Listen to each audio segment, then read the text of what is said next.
many thanks to our dear panelists and our wonderful host, Tasneem, for this insightful discussion on how global cooperation can be reimagined and trust can be rebuilt.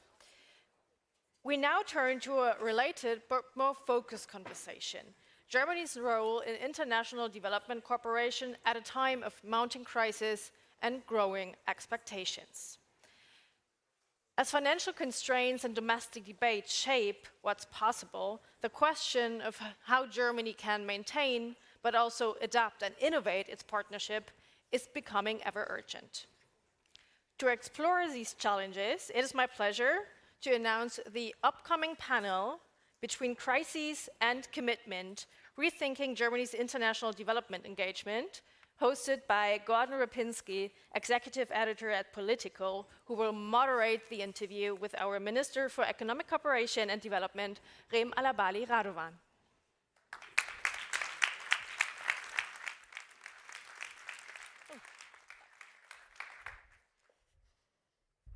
So, wie sitzt hier?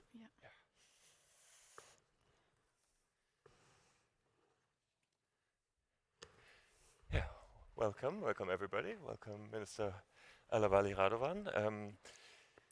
It's quite exciting times, I have to say. Yes. I'm just coming back from Africa, not on a development mission, but certainly on a mission to strengthen the relationships with Africa. I mean, that's basically one of the reasons why also the Chancellor took that trip, not knowing that the main topic would be something else in that very moment. But I mean, the deeper sense of it all, I guess, is are we on the right track when it comes to really deepening relationships and broadening our allies worldwide? Well, first of all, great that you made it. I think this is a good start for our discussion. The relationship with countries of the Global South will determine Germany's role in the future international system. That's what I strongly believe, and I think that's what also G20 showed. And it's great that the Chancellor was there and the Vice Chancellor, and that they had a very powerful role there. I think this is the chance now for development cooperation, because we work with our partner countries in the Global South now for 60 years. We have 60 years of relationship, of experience in working with countries of the Global South, but now we have to make those relationships more strategic. We need more partnerships based on mutual interests. And that's why I'm glad that we agreed in the coalition to install a North-South Commission in the lead of the BMZ. When you say we have to develop relationships in a more strategic way, does it mean that you walk through your ministry and say, okay, guys, you all wanted to make the world a better place, but now we actually need to care about ourselves a little bit more? No, we need to make the world a better place still, but I don't think that, I think you can have both. And this is my job now, and this is what I'm doing with a reform in the BMZ now. We need to merge those two things together. I mean, the combating hunger and poverty is in the core DNA of German development cooperation. And it still should be, and I think this is also in German interest to do that. But at the same time, we need to have more strategic outlook on how can we profit from those relationships we have with countries of the Global South. When I travel now to our partner countries, what our partners tell me is, Germany should actually talk more about German interest. It's okay if you say what is in your interest. And we need to do that more, but at the same time, we need to find a common interest with our partners. And I think this is also a positive way for German development cooperation to enhance the relationships. Let's make it concrete, maybe with an example or two. Yes. What does it change in the actual work when we have a more strategic focus on development? I mean, for example, we are looking for, we need more relationships with countries who have critical raw material. We are seeing right now that we are too dependent on some countries, that we need to diversify. And we have a lot of countries in the global south, like Brazil, like Nigeria, like Namibia or South Africa, who are telling us we have critical raw material that you need, and let's talk about how we can have trade on that, but based on mutual interest. And I think the benefit of German cooperation for the countries actually is when we have this economic cooperation focused on critical raw material, for example, we just don't take the critical raw material. We create jobs, good jobs, and I think this is also a very positive asset of German development cooperation compared to other countries. So what needs to change is that we have to be more honest about what we want and see what the partner countries want and bring it together. I mean, one of the issues, I guess, is speed, and if you describe that process that is a lot based on ownership and all these values of German development cooperation, that's great, but it takes a lot of time. And while you are preparing all these projects, analyzing, elaborating, planning, and then sending people, China just comes there, builds a road, builds infrastructure, does all that thing, and takes the raw materials before you have even finished your feasibility study. I mean, of course, China plays a huge role in Africa, and I'm also saying this critically. We slept on a lot of things in the past years and decades, and now we have to move very fast. So part of the process also is being faster with things. But how do you do that? How do you get faster? We have a lot of bureaucracy, and we have to look at our bureaucracy, of course. But at the same time, what I think our asset is, compared to China, for example, China goes to Ethiopia or other African countries, they build the airport. They bring their staff with them. They build the airport for a cheaper price, and then they leave. They don't create any jobs or any value for the economy on the ground. They create roads. They create roads, and of course they will continue to do so. We can't compare to that, and you have to be very honest about that. You can't compare German development cooperation to China or others.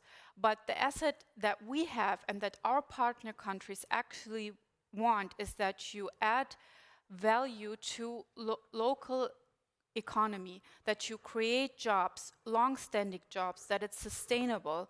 And so actually a lot of African countries, like South Africa, for example, where you just have been, they tell us we want a sustainable economic cooperation. We want you to help us create jobs on the ground. And I think that is the asset that we have and that we should work on. But then you have examples like the infrastructural sector in Kenya, for instance, where China literally did the exact thing that I was describing before. And I mean, it always have been a country where German development aid was strong, and it was one of the core countries, not only in Eastern Africa. And it is still one of the core countries in Africa. So, I mean, what did we do wrong, and what exactly is happening now that we don't do it wrong again?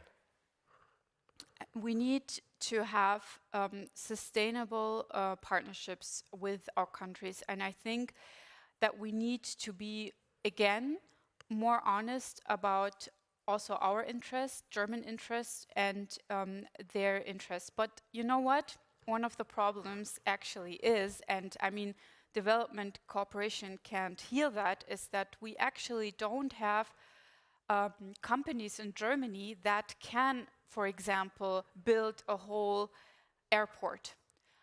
We don't have the We know that in Berlin. yeah, exactly. We don't have, I mean, you have African countries, are part of them, they're doing mega projects.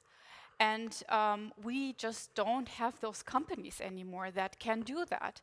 But what we can do, and what is very asked for, is, for example, they are asking for vocational training, Ausbildung. This is something that that we do the best, and that the countries actually want to implement.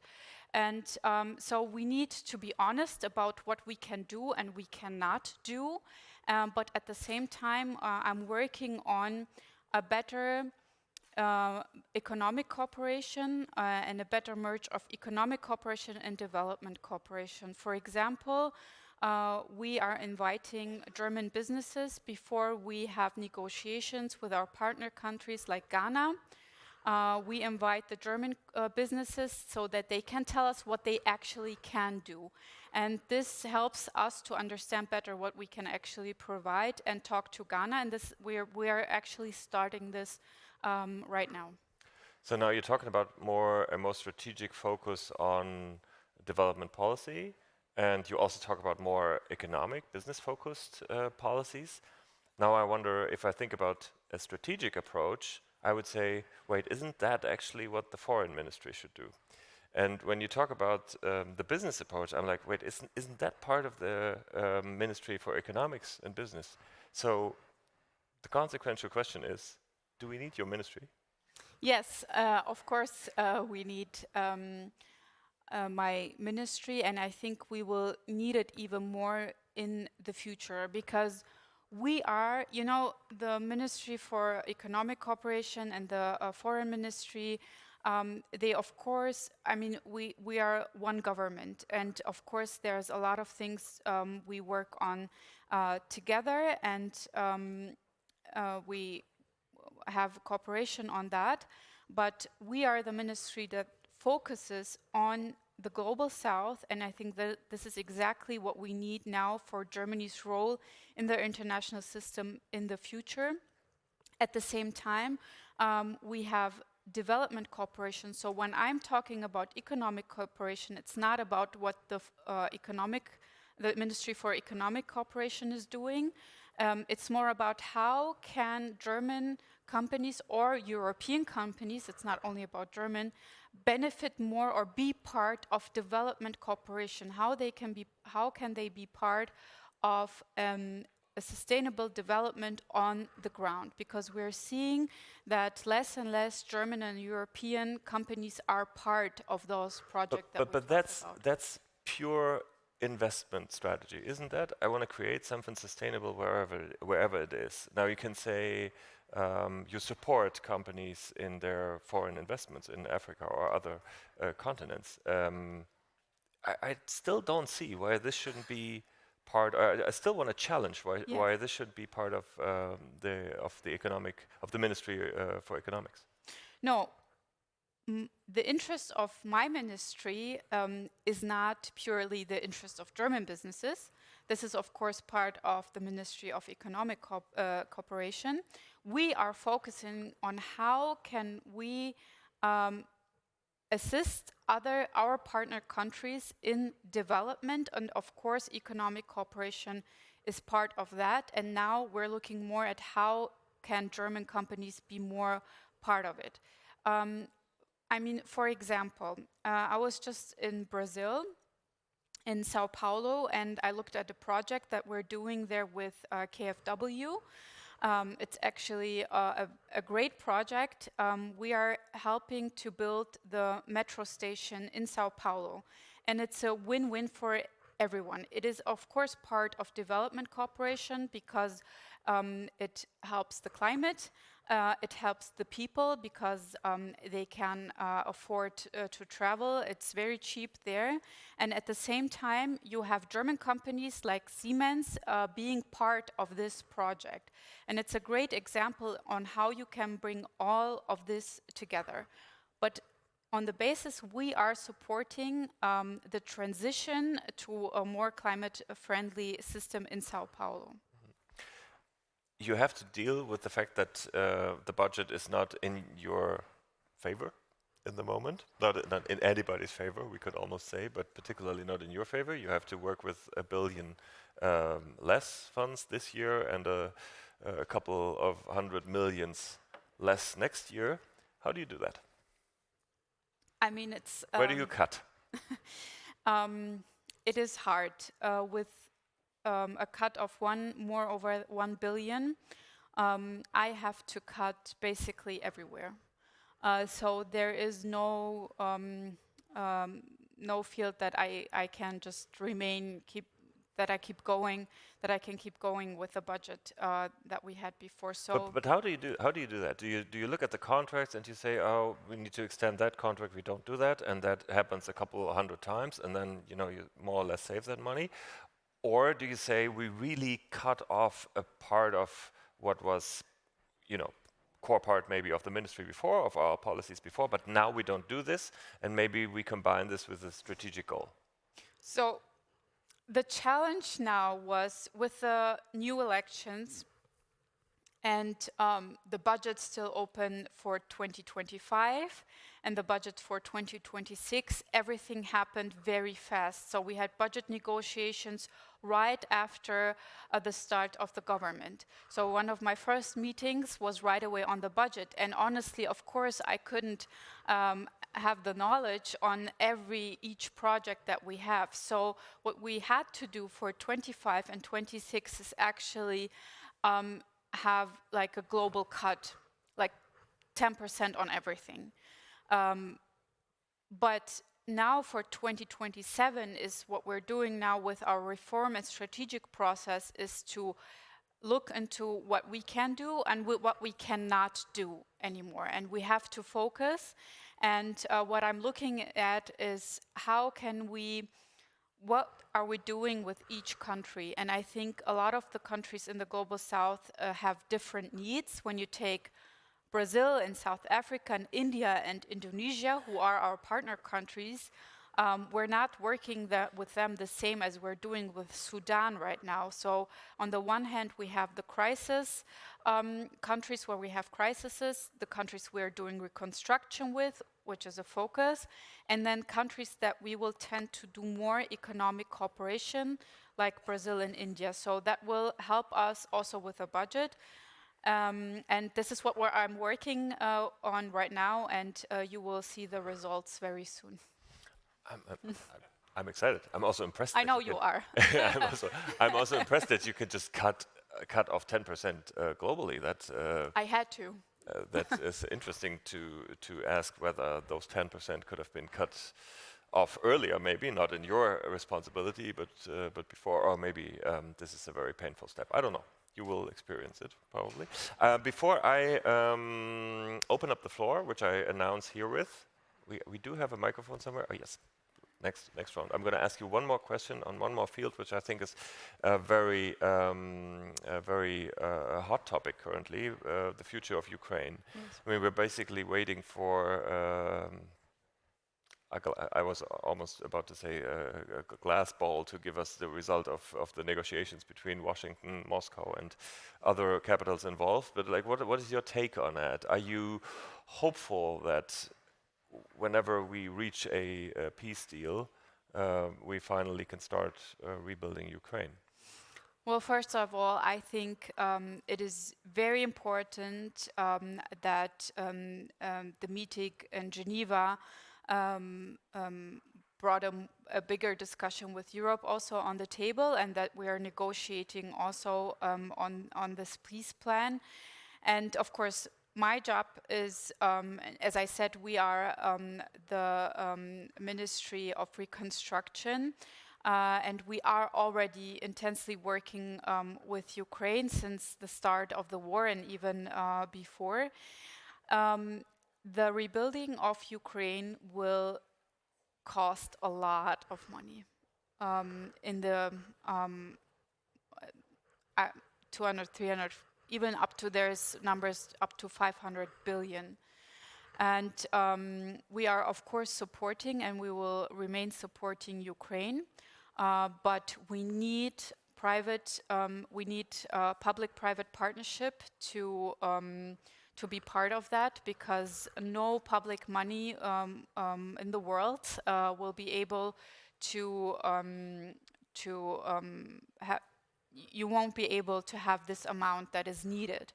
So we need to work with corporations. And I was in Ukraine, and I saw that we have also good economic cooperation with German businesses, but it will be a huge challenge because we don't only have Ukraine. We have Gaza, we have Syria, and hopefully also Sudan in the future to recover, first of all, in all of these countries and then rebuild. And this is a huge challenge, and this is why development cooperation is important, and it is important that we keep up the multilateral system, because no country alone can do that. Mr.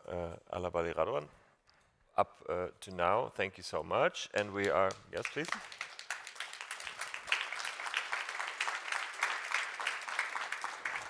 You're not done yet, though, I have to say. We have some minutes for a couple of questions. I saw one question. Yes, here, the lady here, the microphone. If you introduce yourself very briefly and ask a brief question, then we have time for a couple more. Thank you, Minister. Yorida Tabaku from Albania. The German assistance is in the region, the Western Balkans, is the second biggest after the EU, with a lot of projects underway, but also a lot coming. As part of the Berlin process, the region has been required to develop a screening mechanism for foreign direct investments. China is present in Montenegro, in Serbia, Russia, but it's still not working, it's on paper. Do you believe that you can develop some mechanisms to link foreign aid with foreign direct investments? Germany, even though is the biggest donor, it is lacking behind in terms of foreign direct investments in the region. Thank you. I'll answer right away. Thank you so much. My colleague, Joe Waterful, was just in the region, and he told me right away that German development cooperation was part of each of his talks that he had there. So that shows that we are an important player in the region, and we are also looking together as German government to help out in the process of the EU, of the states of the West Balkan states being part of the EU, and we need to work on that. This is what we're working on generally, but I will take that with me, that it is an issue also in the West Balkan, and we will look at that. But this is exactly what we need to do more to link those two. Next question, that gentleman here. Thank you, Hüseyin Bağcı from Turkey. Wonderful presentation, thank you very much. But my question is directed that you never mentioned the country Turkey. How can you do it in Africa, in Syria, in Iraq, in Balkans, without Turkey, not to cooperate with Turkey? What is your view on these geopolitical and geostrategic and geoeconomic changes, Yes. tectonic changes? Do you see Turkey as a partner or rival, or how do you see that the future of all these geographies can be stabilized without reliable partners like Turkey? Mm-hmm. Thank you. Thank you for the question. You are, of course, right. We have a short time here, so we didn't have the chance to speak about the huge shift that is happening in the international system right now. And we are seeing, I mean, we always talk about the United States and China when it comes to development cooperation, but there is a huge shift, and we're seeing other and new actors on the ground, and which is of course Turkey, which is the Gulf states, which is also other Arabic states, which is also Indonesia and others who are playing a part, but Turkey is one of them, especially when it comes to development in the Middle East and in Africa, as you said. So of course I didn't travel to Turkey yet, but Turkey is a player, and we met in the G20. We met at the World Bank annual meeting. I was just sitting next to the Turkish colleague last week in Brussels on the Palestine Donor Group. So we are talking, but we need to acknowledge that there is a shift in this whole system, and there's a shift on new players, not traditional players. And so this is why I also traveled, for example, as the first German development minister to Saudi Arabia, because Saudi Arabia, for example, is also playing a huge part in development cooperation like Qatar and others. So I'm seeing that, and I see that we need to have also positions on that. Thank you.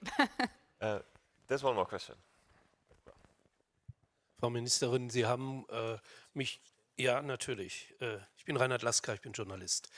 Vielen Dank für Ihre Erläuterung. Eine hat mich überrascht. Sie haben mehr oder minder gesagt, das Problem bei der Anknüpfung... More or less that when you say economic ties, and as a German development Minister, if I made a note, there's no German companies actually that have such large projects that could conduct such projects. I'm surprised because there's a plan that to actually also refurbish the road work as well as the rail work in Germany. So why do you think that German companies are not, I suppose you mean infrastructure projects, to actually conduct such large-scale projects? And what does it mean for your work when you want to start economic ties everywhere, but you don't have anyone who can conduct that? Dann beantworten für den Livestream, for the livestream we stay. Okay.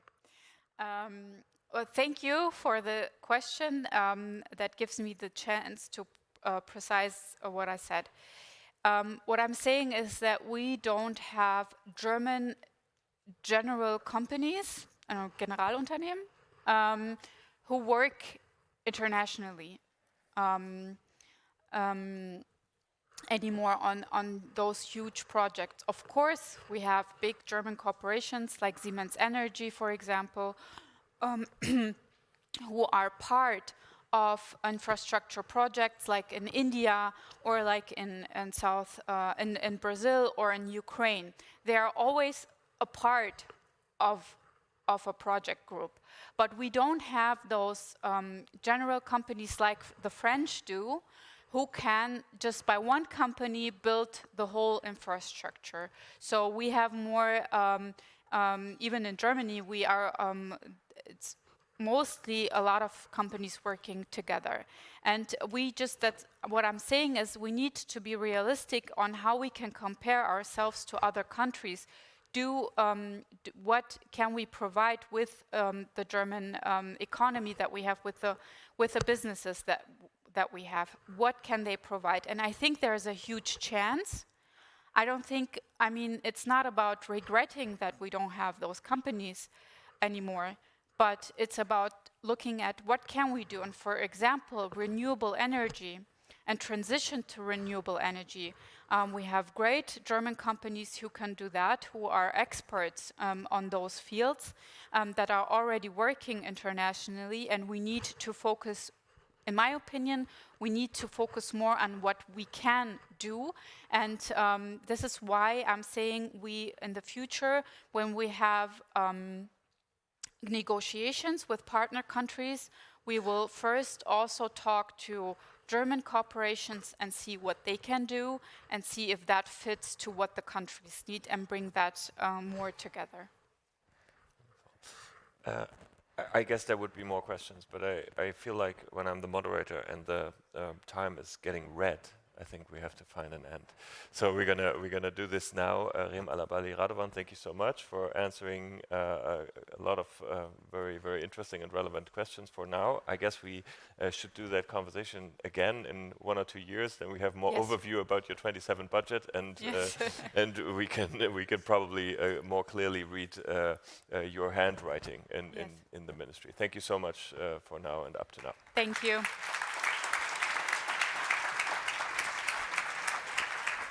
Good one.